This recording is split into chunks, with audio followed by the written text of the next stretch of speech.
7 seasons with the Blue Jackets in different roles. He was part of that group that won a Calder Cup in the American League in 2016.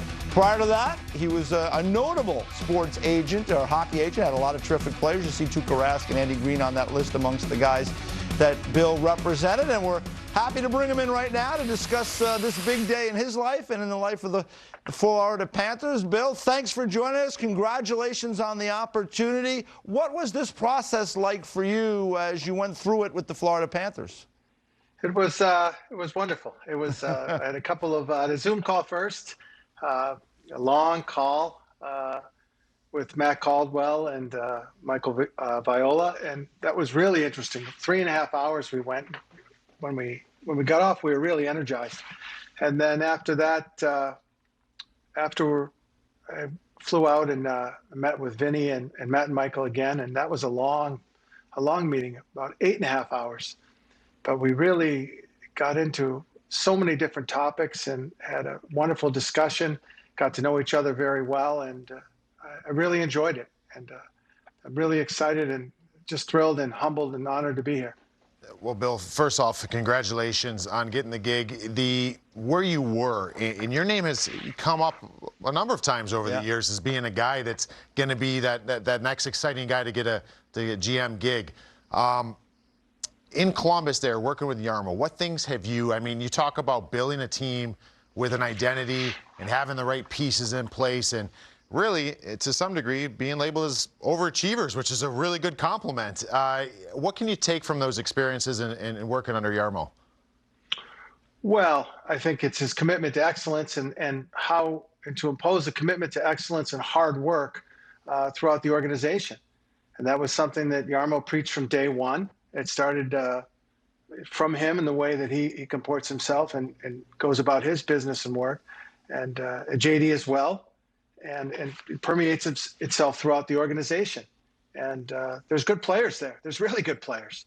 And when you get good players and they commit themselves to doing things the right way, you have success. And that's what we're going to do here. Bill, for you, what's job one with the Florida Panthers? Getting through today. Just to assess, right? I don't want to come in here and as if I have every single answer and start making changes and blowing things up without fully understanding what's going on and assessing the situation. So that's going to be the first step, understanding, listening. I heard somebody say the other day, actually on an NHL call, no one listened themselves into trouble. So I'm going to follow that advice in short order. That's great advice. It was a pretty good comment. Yeah, it is. When you look at this roster, though, what's the first thing you think, what is the strength? And off the get-go, listen, you've just got the job, we understand that, but what is the strengths that you want to magnify for the Florida Panthers? Well, I think you've got to look at the captain, right? I think this is a thoroughbred player who's got character. And I took the early flight this morning, and I was tickled. I got off the flight and had a text from Sasha Barkov, and it meant a lot.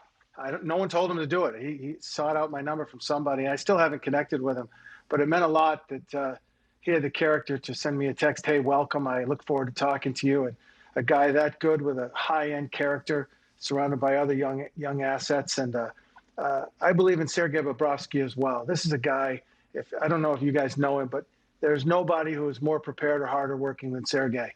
And he's a wonderful person, and there's a lot of young pieces, and there's a lot of optimism from my perspective.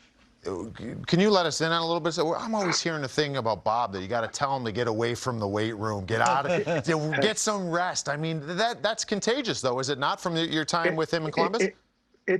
I'm telling you, as an executive, when he is preparing, you're embarrassed as a regular guy. You're like, this guy is working so hard. I got to go run. I got to do something. Honest to God, his preparedness and his professionalism, the way he, it's legit. It's something to watch. Maybe he works too, maybe it's too much. I don't know, but he is prepared, and it's something to watch. All right, Bill, you say you want to assess, and I mean, that is, I think, really a very wise thing to do because you're new to the circumstance. But we're in a strange world right now. Before you know it, the cup is going to be handed out, and we're going to be into the draft and free agency. You've got a bunch of unrestricted free agents. I mean, how is this a process that's going to have to happen more quickly than maybe you'd like? So how do you kind of size up the free agents and the draft coming up?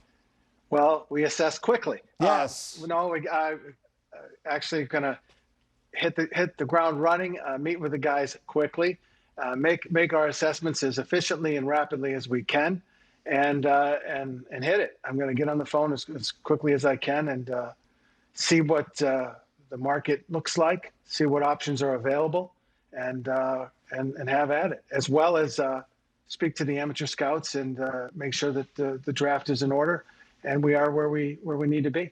And to follow up on that, again, in different circumstance, flat cap. I mean, how does that all impact? Because it's not a normal year for anyone, certainly a guy coming into a situation brand new. Right, and it may be that there are assets available that you otherwise wouldn't expect. There may be cap space that's more valuable than it would be in other years. There may be COVID-related situations. You just don't know. So I think that preparedness, ability to adapt, and communication throughout the league is probably going to be paramount in this situation. Well, Bill, thanks so much for the time. We appreciate it. Congratulations on the new gig. I know you've been working up to this for many, many years now, so really congratulations. Good luck down in Florida. Thank you for having me. Thanks very much.